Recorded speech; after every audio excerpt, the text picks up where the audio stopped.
Hi, everyone. Thank you so much for being here with us. I'm Lucinda Vakura, the Business Development and Marketing Director with the Alford Group. And today's event is titled Giving USA 2021, Looking Back to Look Forward. We are thrilled to be co-hosting this event with the Community Foundation of Orange and Sullivan, and Biz Rowley, the President and CEO of the foundation, will be moderating today's event. Before I turn things over to Biz, I just want to tell you a little bit about the Alford Group and run through a few housekeeping webinar items. So I know many of you are familiar with our firm, but for those of you who may not be, the Alford Group is a national full-service consulting firm specializing in the nonprofit and social sectors. We offer services such as fundraising, strategic planning. We conduct culture of equity assessments, corporate partnerships, data analytics, and much more. Our goal really is to provide guidance, tools, and structures that empower organizations to have the greatest impact possible. So the Alford Group is a proud member and sponsor of the Association of Fundraising Professionals. We're a certified women's business enterprise, and of course, a member of the Giving Institute, which sponsors the Giving USA report that we're talking about today. A few housekeeping items. The webinar is being recorded and we'll have a recording available for you after the event. A link to the recording will be sent out in an email to you and everyone who has joined within the next 24 hours, so keep an eye out for that. Everyone joining right now is in listen-only mode for the duration of the webinar. We will definitely have time for questions at the end of the presentation. So if you have a question at any time during the webinar, please type your question to us. And you can do this by clicking on the Q&A icon at the bottom of your screen. Different from the chat icon, there's a Q&A icon. Open that window, chat your question to the panelists, and we're going to answer as many questions as we can during the Q&A at the end of today's session. And then finally, we invite you to join us on Twitter. We will be live tweeting throughout the webinar using the hashtag GivingUSA2021. which you can see here on your screen. So please join us there for the conversation on Twitter as well. With that, I'd like to hand it over to Biz to walk us through the agenda and to kick us off today. Thank you so much, Lucinda. Good afternoon, everyone. I'm Elizabeth Rowley, the President and CEO of the Community Foundation of Orange and Sullivan. I'm really happy to be here today. It's been about a year since we last hosted this webinar to look back on 2019 and the giving trends that happened then. Of course, we know that so much has happened in our world, and there are many different things that have impacted charitable giving over the last 12 months and throughout 2020. So I'm thrilled to be joined today by Amy Hines from the Alford Group, Sally Cross from Community Foundations of the Hudson Valley, and Walter Dillingham from Wilmington Trust. We'll have a great conversation a little bit later on to talk about the trends that we're seeing at our local community foundations and with the folks that we're working with throughout the Hudson Valley and certainly beyond through Walter and Wilmington Trust. So we're going to start today with a presentation from Amy Hines, a Senior Vice President at the Alford Group, who's going to give a great overview of Giving USA 2021, what the trends and themes were throughout, and then we will follow that with a panel discussion with a couple of us to discuss things that are relevant to the work that we're all doing and involved in here in our communities. So as Lucinda said, please do use that Q&A bubble there to ask questions. We'll get to some of those during our conversation a little bit later on. And without further ado, I'll pass it over to my friend and colleague, Amy Hines. Thank you, Elizabeth. I'm delighted to be here today with my esteemed colleagues on the panel and Elizabeth Rowley. I am Senior Vice President with the Alford Group, and our firm is a member of the Giving Institute, which has underwritten the research behind this wonderful report. And that's going to help us understand what's going on in the nonprofit sector. Giving USA is the oldest and most comprehensive report on charitable giving in the United States. It was started by the American Association of Fundraising Council back in 1956 and is now the Giving Institute. It's published by the Giving USA Foundation, part of the Institute, which is comprised of national firms such as the Alford Group. I just sent you an email with the registration information. Go register and then use that link to. Okay. It is. Will they send us the link even though the program's started? Yeah. I just did. Yeah. So Okay. you can get right into it. Okay. So I'm getting out again. Yeah. I don't know, Sally. You keep bouncing. Sally, I think your mute is off. Sorry about that. Okay. So Giving USA is published by the Giving Institute, which is really supported by a number of consulting firms like the Alford Group. And we have been part of the Institute and a significant donor for this research for the last 30 years. The report is written and researched by the Lilly Foundation, or the Lilly University, the Indiana University Lilly Family School of Philanthropy, and made possible by members of the Giving Institute. So what is Giving USA? Giving USA is the longest running authoritative report on charitable giving in the United States.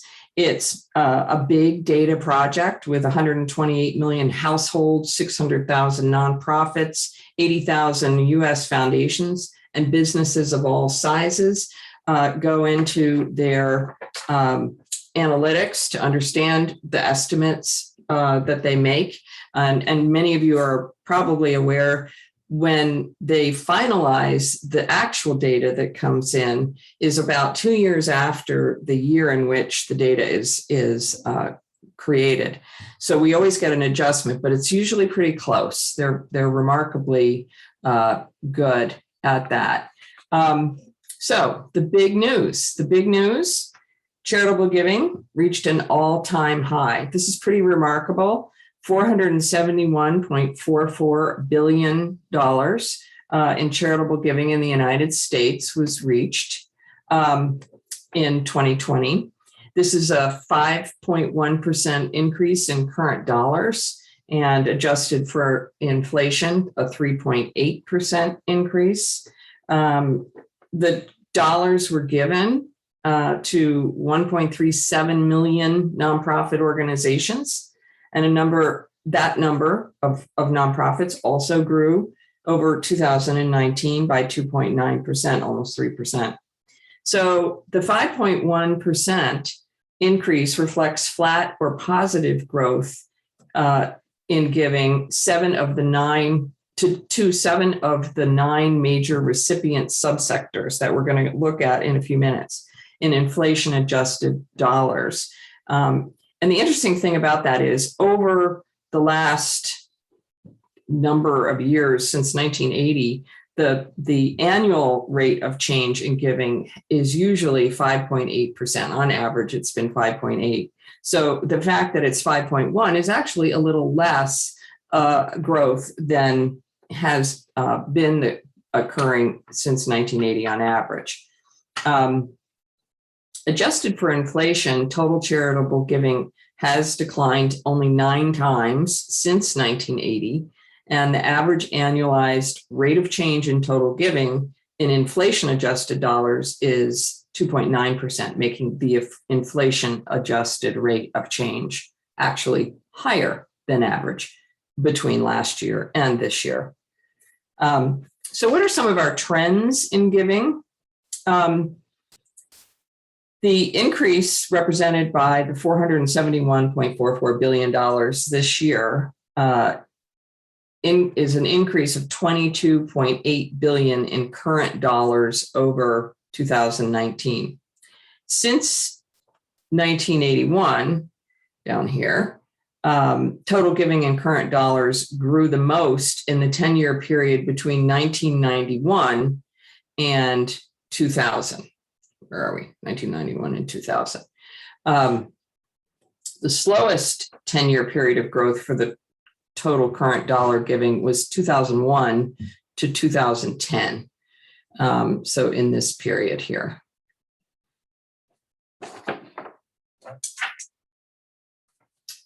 All right, other factors influencing giving in this period, 2020. Giving responds to economic indicators, and personal income actually grew 7% by the end of 2020. Disposable personal income is tied to total household income, which is a key determinant of how much households give. In many cases, how much they give depends on their spendable or disposable personal income. This type of income is defined as that which is available after taxes have been paid. Gross domestic product declined by 2.3% from 2019 in current dollars. So that's a huge indicator that you'll see in a few moments impact corporate giving pretty significantly. By the end of 2020, the S&P, however, had grown by 16.3%, which many of you probably know is a huge factor impacting individual giving. And also foundation giving. In addition to the COVID-19 pandemic, there were efforts to advance social and racial justice that likely spurred a number of giving efforts. The passage of the CARES Act and the approval of the COVID vaccine also likely helped markets make a rebound by the end of 2020. Total giving. 1980 to 2020, this is the chart that allows you to really see the graphic changes where the dotted line is current dollars and the bars are inflation adjusted dollars. And here's where you can see that total charitable giving has increased or stayed flat in current dollars every year since 1980, with the exception of 3 years that saw declines, 1987, 2008, and 2009. The annualized percentage, the annualized average rate of change in total giving in current dollars since 1980 is 5.8%, making the rate of change this past year lower than the 40-year annualized average. Total charitable giving, graphed with the Standard & Poor's 500 index so that you can see the total giving in relationship to the ups and downs of the stock market, where the S&P is the green line and total giving in inflation adjusted dollars is the dotted line. Research has found that there is a statistically significant correlation between changes in total giving and value on the S&P 500. Because stock market values are an indicator of financial and economic security, FedEx has arrived. So I think that's a good sign. I'm sorry about the dog. Because stock market values are an indicator of financial and economic security, households and corporations are more likely to give when the stock market is up. The S&P generally sees more dramatic changes, you can see on the graph, from year to year than giving does. And the inflation adjusted range in the S&P 500 over the last 10-year period was minus 0.8% at the low end to 27.7% at the high end. It's a pretty big range. The inflation adjusted change in total giving ranges minus 2.6% at the low end to 9.2% at the high end in the same period.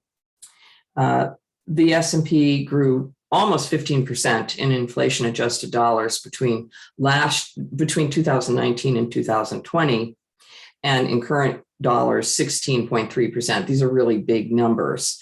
And amid a pretty tumultuous year with unprecedented events occurring and challenges, giving was driven at the end of the year by a strong stock market rebound, and giving inspired by COVID-19 relief and the racial justice movement, both, we believe. Total giving is a percentage of GDP. This is kind of an odd number to wrap my head around. But since GDP is such an important economic indicator for the economy overall, we've been tracking it since 1980 and looking at how giving as a percentage of GDP has changed over time. And you can see based on the graph in front of you that it's generally in the vicinity of 2%. So last year, GDP went down 2.3%, and the giving as a percentage of GDP was also 2.3%, just to make life confusing. So now we're going to talk about sources of contributions. And most of you would know that the sources are foundations, corporations, individuals, and bequests from individuals that Giving USA keeps track of and tabulates.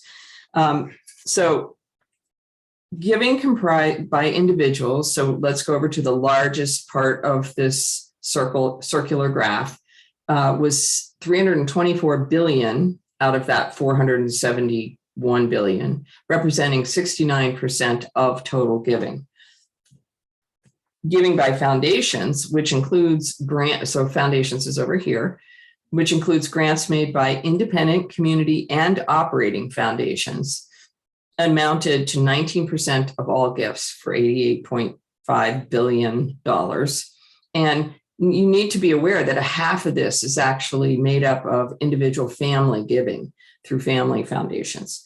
Giving by bequest accounted for 9% of all gifts made in 2020. So if you take the 9% here and the 69% there and half of the foundations, you really could claim that individual giving amounted to 88% of all the charitable giving that came in last year that was contributed. Giving by corporations is the only subsector that went down. Corporate giving includes cash and in-kind contributions made through corporate giving programs, as well as grants and gifts made by corporate foundations. I always advise clients to include corporate foundations as a corporate source because you treat them differently and they're impacted totally differently than regular foundations. And corporations accounted for 4% of the giving last year. So in short, here are the headlines. There are four sources, four of the four sources, three grew last year. The one that didn't is giving by corporations, which actually declined by negative 6.1%. Giving by individuals increased 2.2%. And giving by foundations saw a whopping 17% increase. And giving by bequests also saw a very significant increase of 10.3%. And we're pretty sure that the corporate decline was impacted by the decline in GDP that we were just looking at. And that's pretty important just to be aware of for planning for next year's and this year's strategies for giving. All right, so now we're going to look at a little more detail on each of those sources just to understand what some of the trends might be, which really could influence how you interpret this data. Estimated giving by individuals and households was $324 billion in 2020, which was the 2.2% increase over 2019. And total giving by individuals included itemized and non-itemized charitable contributions. Contributions include gifts of cash, securities, and property.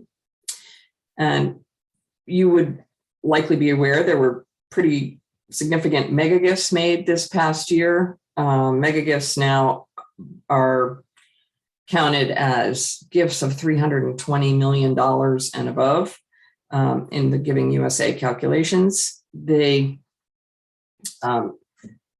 require an adjustment to the econometric estimates that are done, and those adjustments were made, and also adjustments to the individual giving estimate from COVID-19 and racial justice giving combined. The mega gifts and those new trends were accounted for at $10.1 billion in the giving by individuals.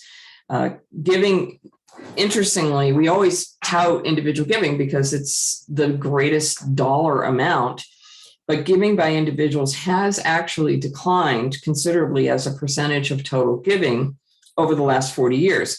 It was 82% of all giving made in the United States between 1981 and 1970. And in the last 5 years, beginning 2016, it has actually gone down to be 70% of the total giving. It's pretty significant. Giving by foundations, grant making by independent, community, and operating foundations increased by 17%. Again, you're on all of these graphs, the inflation adjusted dollars are green and the current dollars are the dotted black line. So grant making increased 17% from 2019 to an estimated $88.55 billion in 2020, adjusted for inflation. That's still a 15.6% growth. And you can really see it in the end of this graph here. The estimate for giving by foundations in 2020 includes $2.3 billion for giving to COVID-19 relief and racial justice programs. 3/4 of foundations surveyed by the Center for Effective Philanthropy increased their share of grant dollars that provide unrestricted support in 2020. And I hope you ask Sally and Elizabeth about that through their own foundation work. Giving by foundations has grown substantially as a percentage of total giving over the last 40 years, from 6% in that first 5-year period, and in the last most recent 5-year period to 17%. That's a huge, huge growth in the foundation assets and contributions. Giving by bequest has increased 10.3% in current dollars between 2019 and 2020. That's still a pretty significant dollar amount, reaching $42 billion, adjusted for inflation, 9% growth. Estimated bequest giving from estates that are 5 million and above, where there's actually filing data that can be used in these estimates, amounted to 22 billion of that 42 billion. And bequest giving from estates between the sizes of 1 and 5 million was about 8.6 billion. And estimated bequest giving from estates with asset values below $1 million is amounted to 11.2 billion. So giving by bequest has captured between 7 and 9% of total giving over the past 40 years. Giving by corporations. Charitable giving by corporations decreased by an estimated 6%. So you see that at the end of this graph. It's pretty precipitous drop between 2019 and 2020. The total was $16.88 billion, and adjusted for inflation, giving by corporations decreased 7%. Corporate giving includes cash, in-kind contributions, as well as gifts and grants made by corporate foundations. That's what Giving USA counts. In 2020, U.S. gross domestic product, GDP, as we've discussed, decreased 2.3%, and corporate pre-tax profits decreased 3.5% in current dollars. Both indicators combined very likely explains this significant decrease in giving from corporations. Giving from corporations has been consistently between 4 and 6% of total giving from the period of 1980 forward.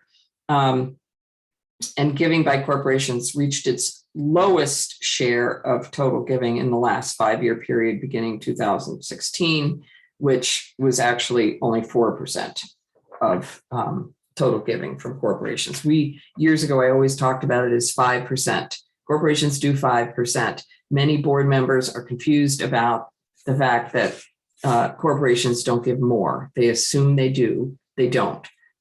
Individuals and foundations are the bulk of giving to charitable organizations.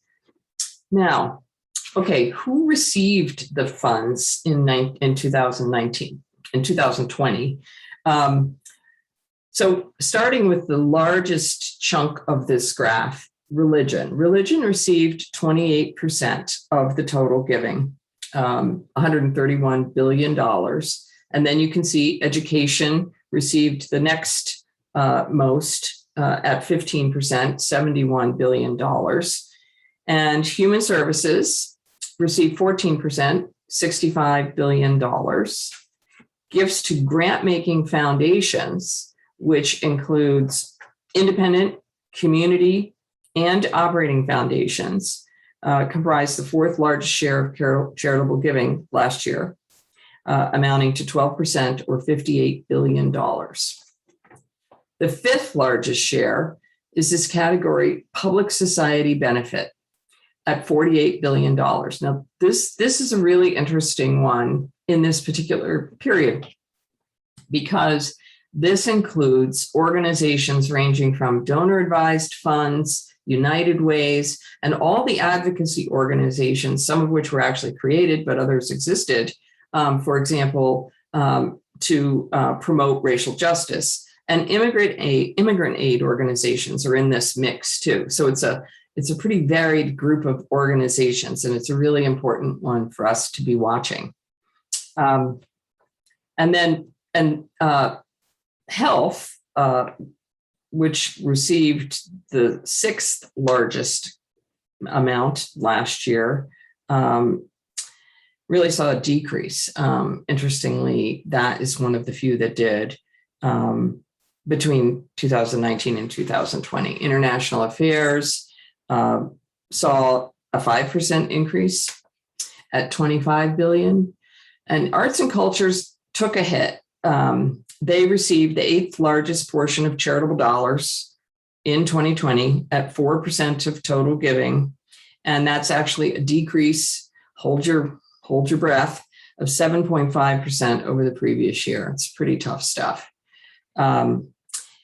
Comprising the ninth largest share of charitable dollars in 2020 was the environment. The environment animals subsector received 3% of total gifts. And finally, gifts made directly to individuals amounted to 3% of total giving in 2020. And this graph is useful because it really shows you that giving to 7 of the 9 subsectors actually increased by more than 8%, or actually increased, but for 5 subsectors by more than 8%, including human services, public society benefit, international affairs, and the environment. It's because of the unusual year we had, it is important to know, though, that if you look at 2-year growth, it was positive for all 9 sectors. That's not really showing on here, but it's an important thing to know that all 9 sectors, despite the dips experienced in health and arts and culture last year, arts and culture and health still experienced growth if you look at their giving that they received over a 2-year period. And obviously gifts to arts and culture was impacted by shutdowns over the past year, the inability to host in-person events and performances. And they are the types of organizations that typically see decline in giving during recessions. So it's tough stuff. So that's the highlight. We hope you will feel free to purchase your own copy of this extraordinary book, which includes all the data, all the methodology, the data you saw here, plus much more. And you are welcome to email us after this presentation, any of us, and we can send you a link to receive 30% off all of Giving USA products this year. And with that, I'm going to turn it back to Elizabeth Rowley, to introduce us to our panel and help to answer all of your questions. Wonderful. Thank you so much, Amy. That was a really great overview. Thanks for giving us that level of detail and all of those wonderful slides. So we are going to move into our panel discussion portion of the webinar today. So I would like to officially welcome my counterparts on the panel today, Sally Cross and Walter Dillingham. I'll give them each a quick chance to say hello. So Sally, why don't you start? Hi, I'm Sally Cross. I'm President and CEO of the Community Foundations of the Hudson Valley, and really thrilled to be back here this year with Amy, Biz, and Walter, and Lucinda. Great, thanks, Sally. And Walter Dillingham from Wilmington Trust. Why don't you say hello, Walter? Hi, Biz. Thanks for inviting me again this year. So I'm Walter Dillingham, and I work at Wilmington Trust, where I oversee the endowment and foundation practice. I've been doing that for about 20 years. So I work with about 50 endowments and foundations, and I also want to mention that I am a trustee of a small college up in Boston called Fisher College, which gives me a lot of experience in both the fundraising and endowment side. So thanks again for inviting me. Wonderful. Well, thank you both so much for being here again. You know, a year later, it's hard to believe that so much time has gone by. It feels like years and years on one hand, but also like yesterday on the other hand. So certainly we've seen a lot of changes, a lot of activity, and I think some really great momentum in giving. So we're going to kind of talk through a couple of areas today, but again, I would encourage those tuning in to enter any questions into the Q&A bubble, and we will be sure to address those. So we will just jump in with some discussion here. So Amy gave us again some really high level information about the study, but Sally, Walter, what really struck you about the 2020 results, and what surprised you or not? Sally, why don't you start? Well, first, I mean, I was really pleasantly surprised to see that overall individual giving had in fact increased. I mean, I think given the uneven economy of the past year, and you certainly see it in some subsectors such as the corporate giving. But that said, the individual giving was obviously unevenly distributed. I mean, we saw declines in certain sectors. We saw such a huge uptick of mega gifts. And in fact, the Chronicle of Philanthropy pointed out in an article yesterday that if you remove just Mckenzie Scott's mega gifts from those numbers, individual giving did actually slightly decline last year. So for the rest of us who are not receiving one of those mega gifts, it may have been a more challenging year depending on what sector you're in. But also to echo Amy's point that about half of foundation giving are really individual family foundations, donor advised funds. If you look at that uptick, I think you'll see where maybe some of the vehicles for giving shifted, because I think we saw at least locally a very strong response to the needs in our communities.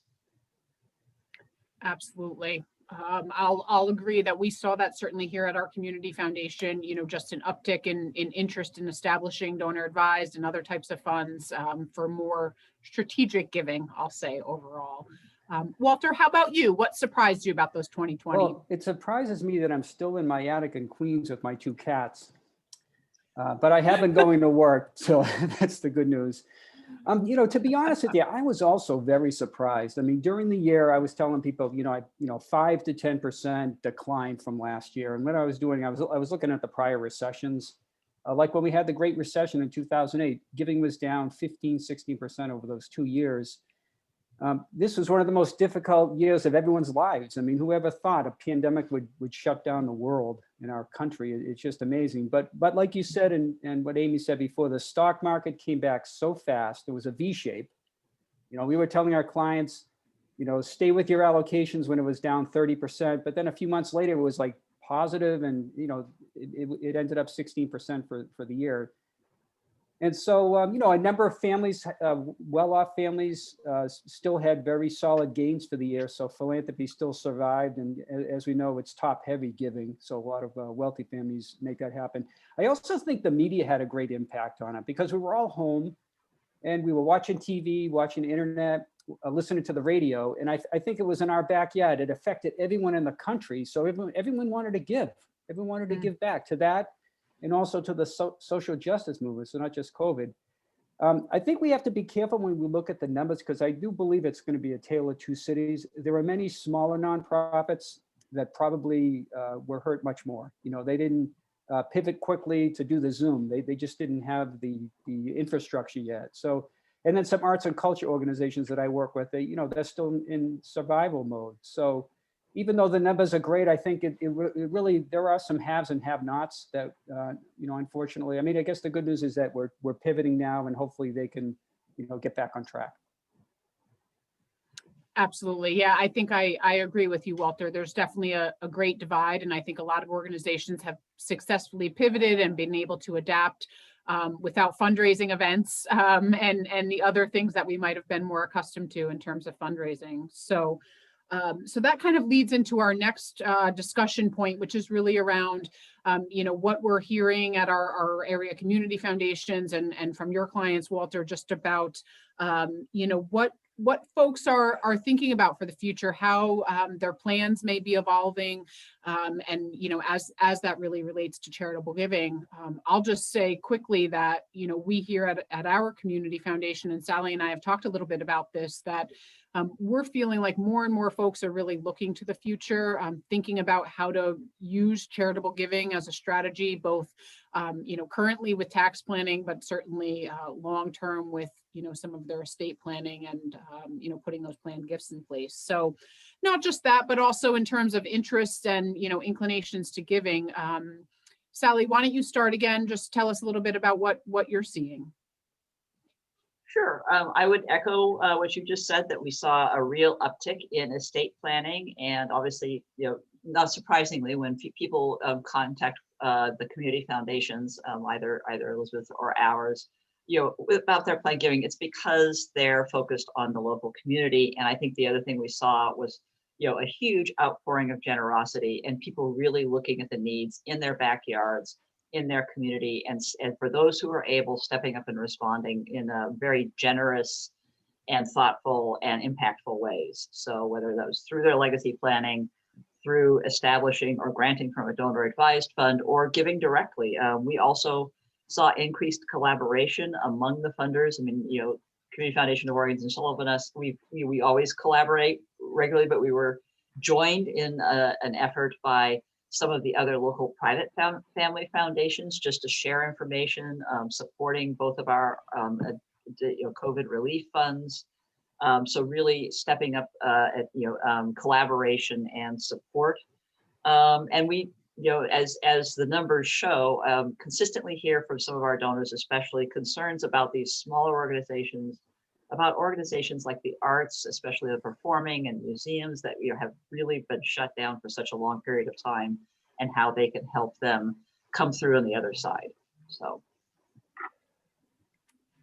How about you, Walter? Anything to add? Yeah, most of my clients are the public charity side, and COVID had a great impact on my clients. Three things that I think many of my clients are going to be focused on. One is to make sure you have a diversified fundraising plan. I mean, we talk about that all the time with investments, but what we found is organizations that focused on the events, direct mail, and maybe a lot of government support realized they need to look at other channels too, because those three areas could be impacted. We also saw that clients will be more focused on technology. Many of them already had the basic building blocks there, but I think they're going to try to take the next step, because Zoom's probably going to survive. We're going to have hybrid events now. But at the same time, I'm hearing some of my clients are going 100% remote. So they're going to have to build that technology. So that's also important. And, they also found that they reached more donors. I taught a class on endowments this year on Zoom for the first time, and usually I get about a dozen students. I had doubled that this time. I had, students calling in from all over the country. And I think nonprofits are finding that they're having people, participate in their events from all over the country now, which they didn't have. So they have a larger donors.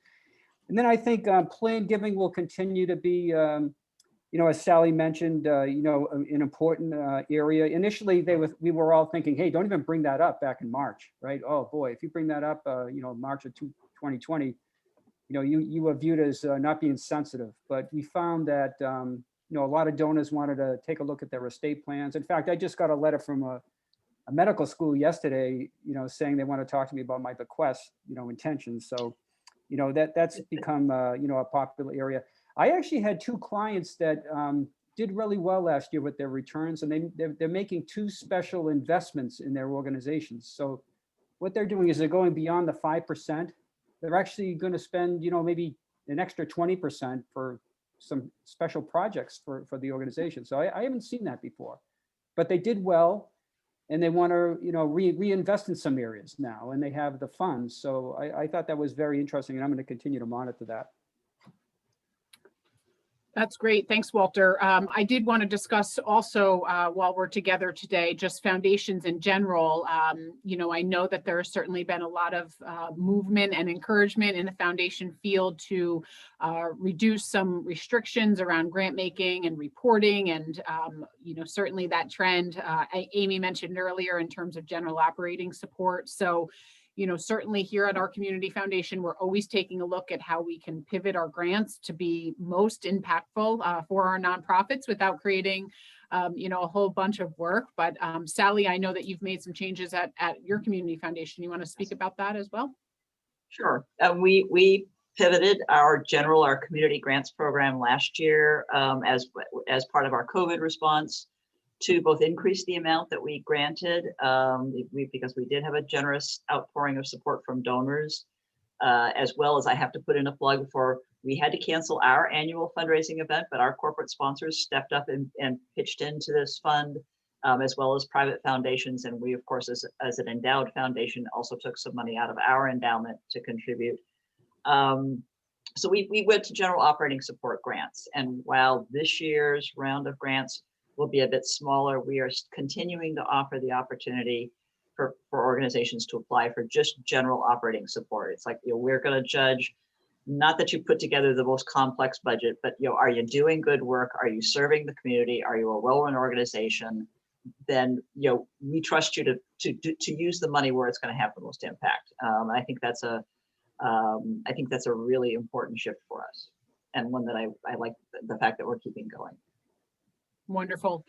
I know too that we've been talking at our community foundation about our grant process, in terms of accessibility as well, and just making sure that those applications are accessible and open and not too labor intensive to apply to, so that organizations of all sizes can access the funds that we have. So that's certainly part of it as well. So thank you for sharing that background. I think really all in all, this has certainly been a year of a lot of growth, a lot of change, and to use that word pivot that we've all been talking so much about. I think the nonprofit sector has really made some changes that I think will help improve our structure and capacity going forward. So just generally speaking, any opportunities that we might want to talk about, for both nonprofit staff and board members who might be tuning in today. What opportunities are you seeing out there that we should really take advantage of as we move forward? Sally, you want to start there? I know you've touched on some of that, but anything else there? Sure. I mean, in addition to the legacy plans, I think we have seen and continue to see a big uptick at the community foundations in other types of planned gifts, obviously gifts of stock with a robust stock market, but also people using their IRAs to make gifts. As our population ages, there is this qualified charitable distribution, and I feel like that's one area where nonprofit groups really need to put the word out to remind their donors that that is the way to go. I also think just looking around at, in our community, at least in my neck of the woods, and I know this is was regional and national, COVID kept people from traveling. It kept them home. It kept them out in our parks, our preserves, on our trails, on our rail trail. We have the new Empire State Rail Trail and all this other trail development. I think that many of those groups were able to pick up new members and actually increase support. Again, renewing people's appreciation for what they have in their backyard and the role that they play in the health of the community, which makes my heart sing as a place-based foundation and person. So I think that I think that there's a lot of opportunity as we come out of this for nonprofits to build on the gains and the sort of changes in behavior that we've seen donors go through in the past year as they pivoted along with the rest of us. I agree on all fronts. I think more than ever that relationship building is so important, as all of us move forward. And I think there's certainly a great amount of opportunity with that. Walter, anything else you're seeing with the organizations that you work with in terms of opportunities as they move forward? Yeah, I mean, I think it's important to take an inventory of your donors because there's a good chance you have many new donors. So you want to, take an inventory, make sure they're in the database. I also, as far as technology goes, I think it's important to make sure your online giving is user-friendly and make sure you have recurring giving, because that's an area that I see a number of our clients and friends really marketing to donors.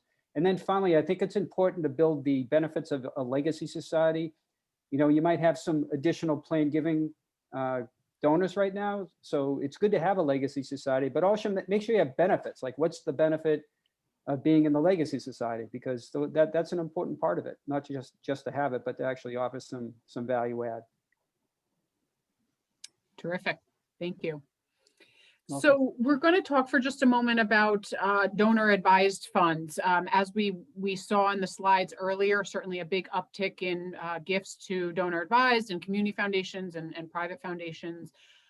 Recently, I know we saw it here at our community foundation, and our peers across the country definitely saw that uptick with both the high stock market at the end of 2020 and just other opportunities again to be more strategic. These opportunities exist at all community foundations and really can be a great tool for area nonprofits. So I think part of what Sally and I and our team are always trying to articulate is just how the donor advised funds can be a terrific tool for nonprofits, and that those folks that give to you from their DAF are in fact your donors. So want to make sure that you treat them as such and cultivate them and add them to your mailing lists and all of that. So Sally, anything you want to talk about specifically on that trend and that topic? Yeah, that is so spot on. I mean, you have to remember there is a donor behind that donor advised fund. And as somebody who has her own donor advised fund, I don't want to be thanked any less because I chose to bundle my giving a couple of years ago into a fund and make a grant to you as opposed to me writing a check, right? And you should connect those dots. I mean, it's not that hard. Even grants coming from the big guys, they almost always include the name and address of the fund advisor. Please treat us as donors and as donors who are planful, right? We make plans for our giving. We're using the donor advised fund simply as another planning tool. It's not, it's a way for me to, like I said, bundle up some giving, maybe get a little better tax advantage, and then continue my grant making and my general philanthropic support and often increase it. So don't ignore them or think that because we're giving through a donor advised fund, we somehow want to be like off limits and it's a secret society. It's not. Absolutely. It's a growing force for investment in the community. Absolutely. Thank you for that. I think one of the other things that we've seen this year, in addition to just organizations shifting and pivoting and transitioning, is just deeper collaborations among many of our nonprofit partners.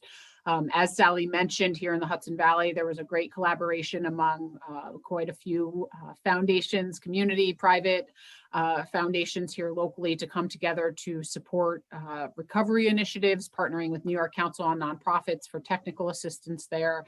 But I think this too is another really great opportunity just for deeper collaboration and opportunity to streamline operations, especially as fundraising becomes, more and more competitive and difficult. So Walter, Sally, anything you want to talk about on the collaboration front that might be interesting to our listeners? Mine's just some observations. I have a speaker series, and I just noticed that, a lot more people have called in during COVID because they just want to get the opinion from other not-for-profits. I can see it happening. I also saw it happening in the class I taught. It was a Zoom class, and I found that when one of the nonprofits had a challenge or an issue, they would like have offline discussions and help each other. It was just like fantastic to see that. Like people would say, "Look, I was in that situation. Let's have a call." And so they were all really trying to help each other, and I just was amazed by that. Yeah, I would add a shout out for the collaboration that Elizabeth referred to is the Hudson Valley Funders Network. There is a lot, because a lot of our audience are right in our Hudson Valley here. Take a look at the website. There are recorded webinars. There are some upcoming webinars on financial planning, resources, access to the New York Council on Nonprofits technical assistance resources. So please, if you haven't and you're involved with a nonprofit, please take advantage of that. Take a look at it, see what how you might be able to benefit as all of us are making our plans and sort of re-emerging into a different world. Mm-hmm. Absolutely. Sally, we had a question here in the Q&A just about donor advised funds. So just to jump back to that for a moment, the question was, how do nonprofits get the word out to the donors behind them about their work? Is there a matchmaking service between DAF interests and nonprofit programming and services? I'll just say quickly, and I think it's different at each community foundation because nothing is ever quite simple, but we, most of our donor advised funds don't really have a public letter of inquiry or application process. However, we are always happy, our staff here at the foundation to take a 1 to 2 page proposal about something you're looking for funding for, and then, try to connect with donors that might be inclined to support something of that nature. We also publish at least once annually a donor opportunity book, which has things that have come up for us throughout the course of the year that donors might be interested in. Sally, how about your community foundation?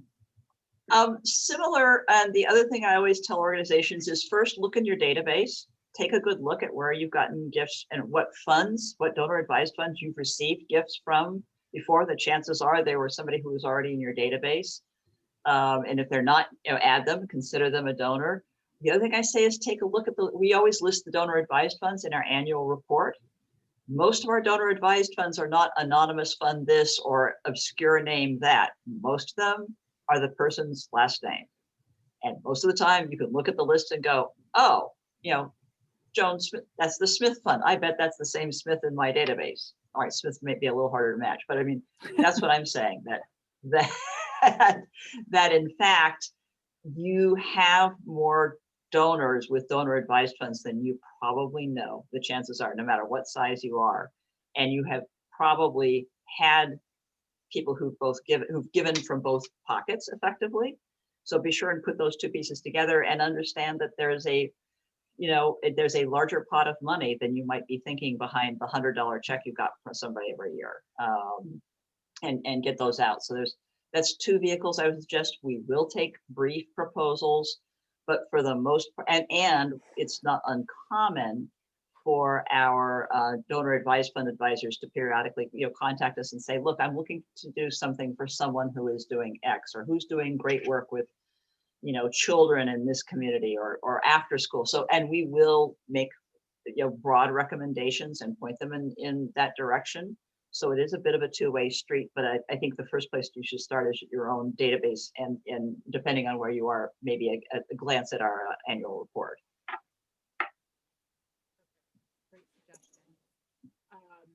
So we have a couple more questions to go through, and then one other question in the chat box that I thought might be interesting to talk about is what is our collective prognosis, so to speak, on bringing back corporate giving now that things are returning back to some sense of normalcy.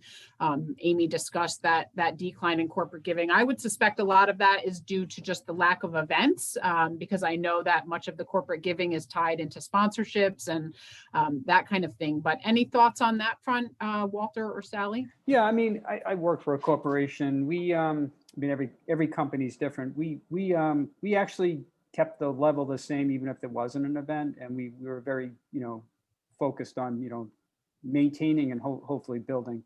I think the numbers were down because the economy was soft and certain sectors really got hurt more than others. But I also think that the numbers don't pick up everything, because even at our firm, sometimes you support an organization, they don't classify it as foundation giving. They classify it as marketing, and sometimes we have multi-year type grants. So even though, yeah, the numbers were down, they're probably not as bad as they look. And I do believe that they will rebound, absolutely, because the economy is going to snap back. It is snapping back now.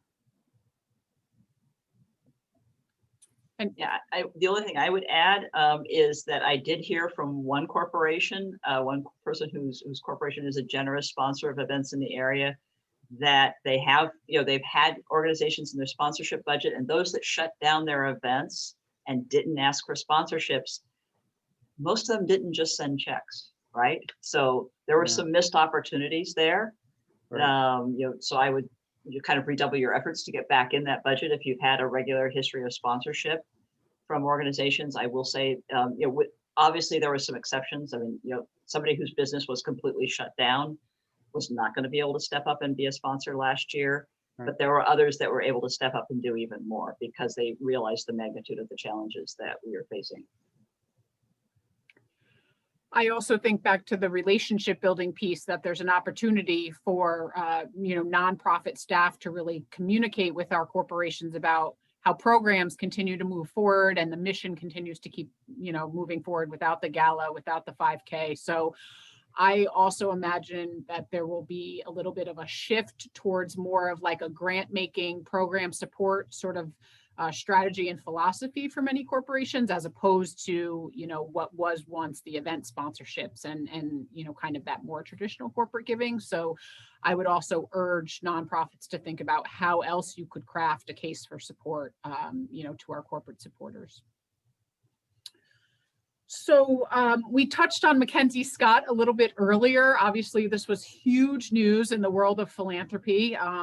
And even just last week, she and her husband made another mega gift of $2.7 billion to 286 organizations. So that brings that to just over $10 million that, Mckenzie and her husband have given out in the last year. So, we've been reading a lot about it, talking a lot about it, and, hope that this type of giving will continue to be the trend. So Walter, Sally, what do you think about Mckenzie and her giving this year?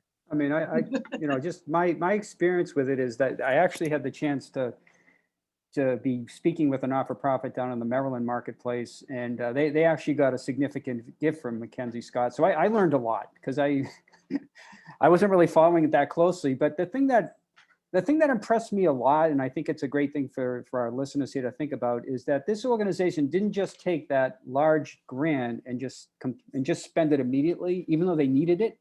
They did need the money. But what they decided is to take a step back and kind of develop a strategic endowment plan, if you will. I actually been writing about this.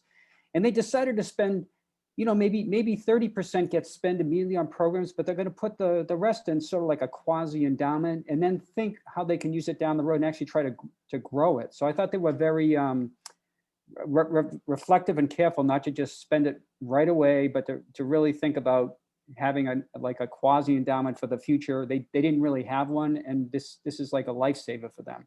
So I was impressed with how they took the step back there.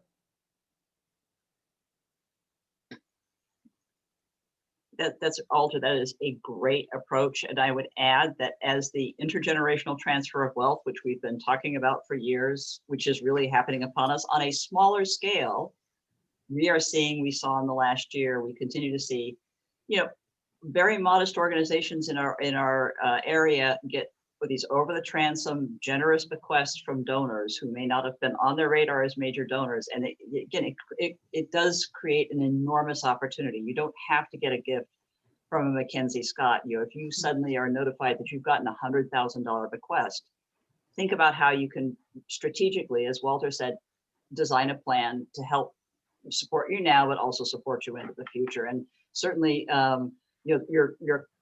we at the community foundations, both community foundations and all of our colleagues are here to help you, talk to you through your board, just have discussions about how that planning might happen and what options you might want to consider doing that.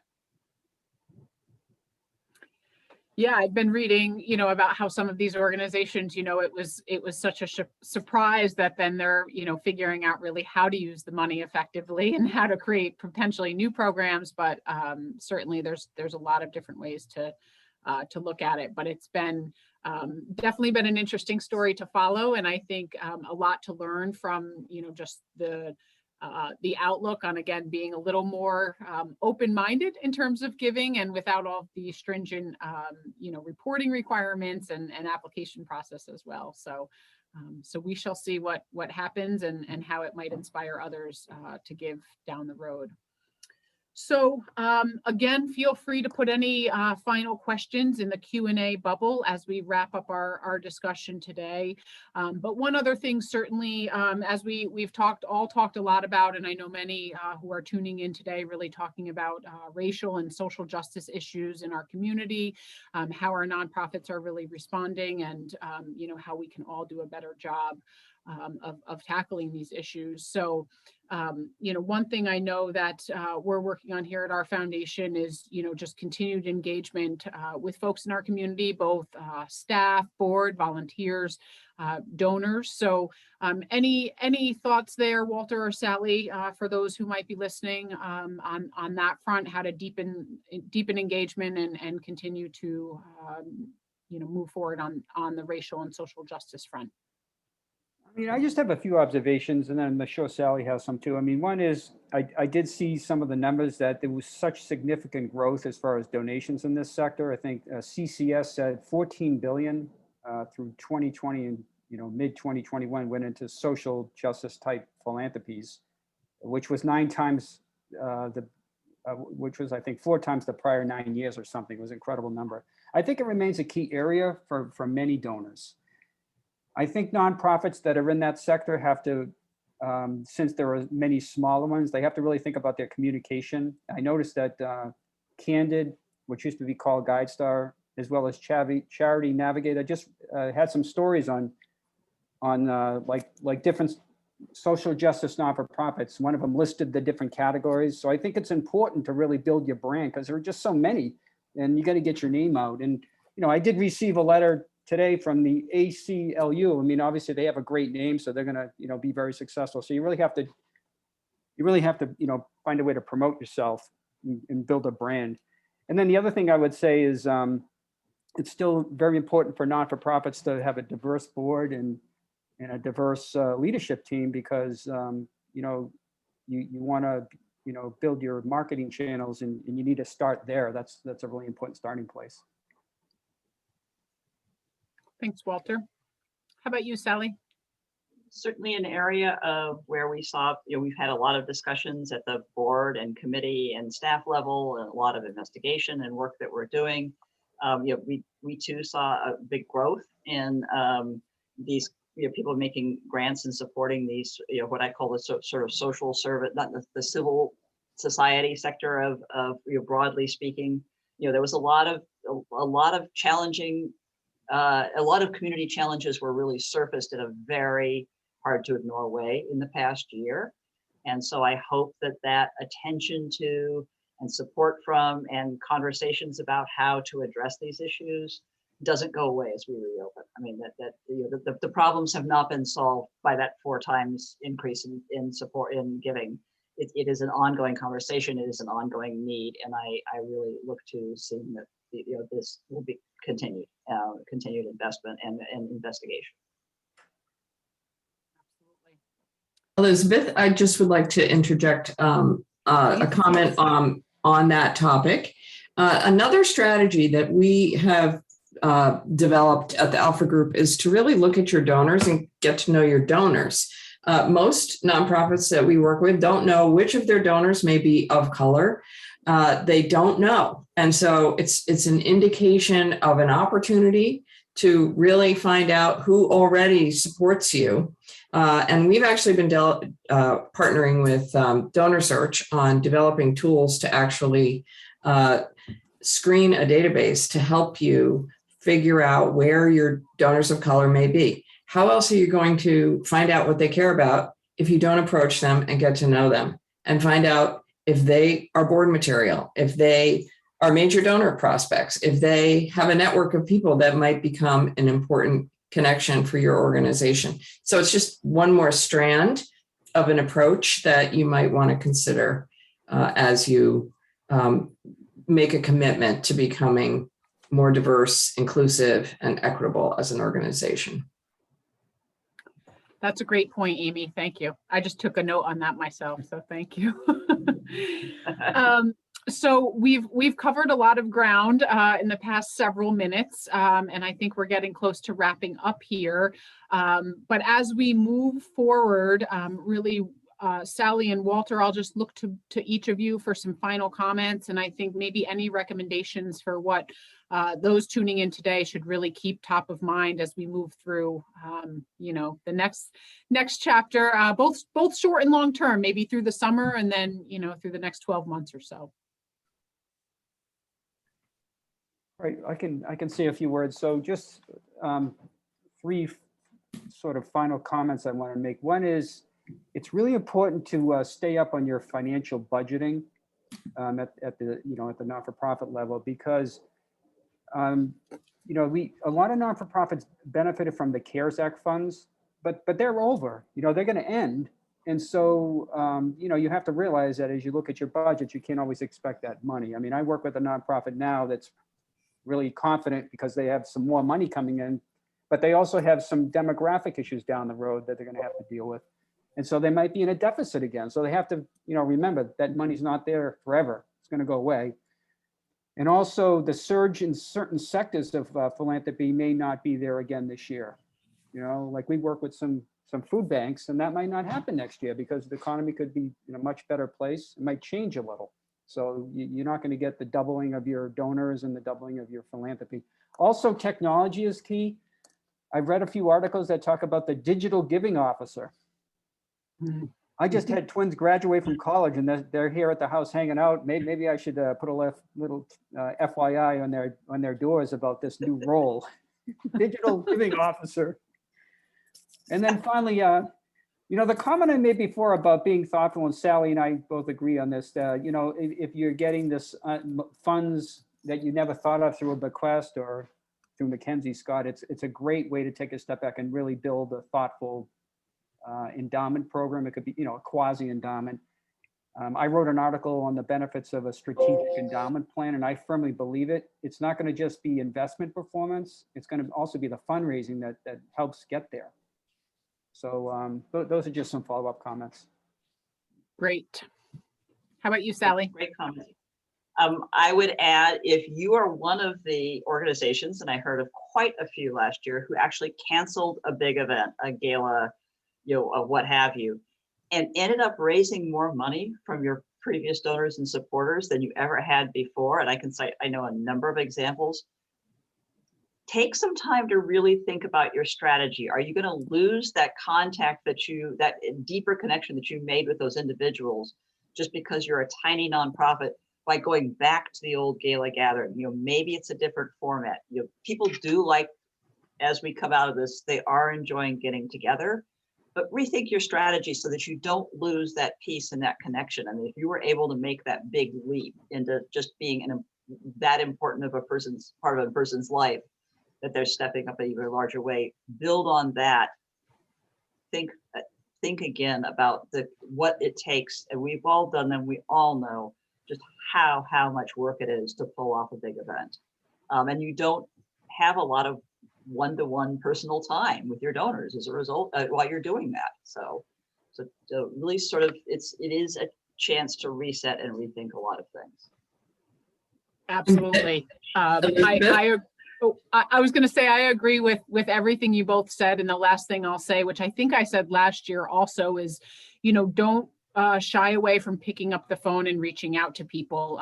Even though the world is opening up a little bit and people are going out, I think, again, without these traditional events and, you know, networking opportunities that we might have had before, those phone calls can make a huge difference. You know, people really appreciate the time. And sometimes it's, you know, a message on an answering machine or, you know, a quick 2-minute hello, how you doing? And nothing more than that. But I think that can really go a long way. So I would encourage folks to, continue to think about those kind of old-fashioned communication strategies. Handwritten notes also go a long way. And that ties into just our final question before we wrap up, which is, with individuals and organizations continuing to work remotely, how have we adjusted our marketing and communication strategies to reach out to our various communities? I think what I just mentioned in terms of phone calls and notes, and we've done a lot more video here at the Community Foundation, just quick, short videos on our website and social media, even if they're not high level productions, I think just seeing smiling faces and hearing from people can really make a difference. So anything else creative, Walter or Sally, that you're seeing in terms of marketing and communications that might be helpful to share? I wouldn't say creative. I'll say, but I'm going to echo what you just said and say old fashioned. I'm on a board of a small organization and not able to do a big event last year, but got my fellow board members and I committing to just making thank you calls or dropping notes to people who gave, which the board had never done before. The results were outstanding. And we had a board meeting about a month after we started this, when we came together. That's all the board could talk about was all the wonderful conversations they'd had. Right. So after they got over their fear, it was an amazing experience for the board, and I think made them feel even more connected to the organization's mission. And it helped bring in some additional gifts because they've had a remarkably good year. Win-win. I mean, the other thing I could add there is, I think Zoom events will still survive. We're all going to use them, but people are going to get tired of them, donors. So you're always going to have something catchy or unique. You have to really put your thinking cap on. I don't know what that answer is, but for example, I listened to one recently for a client, and the executive director started it off by playing his guitar and singing in front of the fireplace. I mean, I just thought that was so impressive. I did not know he was a musician. I mean, right there, it just captured me. So it made me stay on for a long time, because it just, I said, wow, if he can do that, then I'm going to be participating, So you have to be creative, because they're all going to become the same. So you have to find a way to do it through your guests, or keeping it brief, or whatever you send out to people. It has to be creative. Terrific. Well, that brings us to the end of our formal discussion. We've answered all the questions in the Q&A and covered a lot of ground. So any closing remarks before we wrap up? Well, Elizabeth, I would like to add a plug for community foundations and to encourage nonprofit organizations to look into the local community foundation to determine if you could potentially park your endowment with them in the same way that Elizabeth's foundation parks their endowment with Wilmington Trust, and Walter manages that for them very ably with his team. It's not only smart from the standpoint of a small organization that doesn't have its own investment expertise, but it's also smart because it gives you that double advantage of being marketed to your larger community through your community foundation. Donors look to the community foundation for organizations that may need their funds. And if they're already part of the community foundation, it makes it very easy, even if they have a donor advised fund of their own, just to transfer funds over to you. So I want to encourage you to do that. Not all community foundations will manage a nonprofit's endowment, but I believe the two that we're meeting with today do. So you have a terrific resource right here in our own Hudson Valley area. Take advantage of it.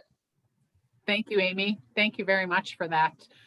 So I'm going to pass it back to Lucinda for a few last comments. Thank you, everyone, for tuning in today. Thank you, Walter and Sally and Amy, again, for all of your input and the great discussion today.